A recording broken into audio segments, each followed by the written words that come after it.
Yani, unakuta mdada ameposti picha yake vizuri tu, amependeza, au anapita zake barabarani, au sehemu tofauti kapendeza, anaonekana kabisa. Unakuta sasa janaume ambalo halina haya wala halijui vibaya kwenye maisha yake. Hajui mdada watu anahudumiwa vipi, hajui ni njia ipi inamfanya anapendeza. Unamsikia tu, "Mambo dada." Dada una vitu vyangu. Wewe ana vitu vyako vitu gani? Na hivyo vitu vyako kwa huyu dada vimepata nini? Unazungumzia vitu, wewe una vitu vyako kwenye suruali. Na yeye ana vitu vyake. Hivyo vitu vyako vimepata nini kwake? Vitu gani wewe? Baskeli? Umemwozesha vyombo vya ndani?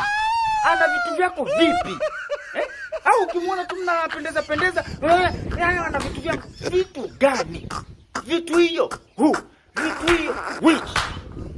Wewe umeona anatembea na vitu vyako? Wewe una vitu vyako? Au wewe mwenyewe ndio vitu vyenyewe? Wewe vitu gani?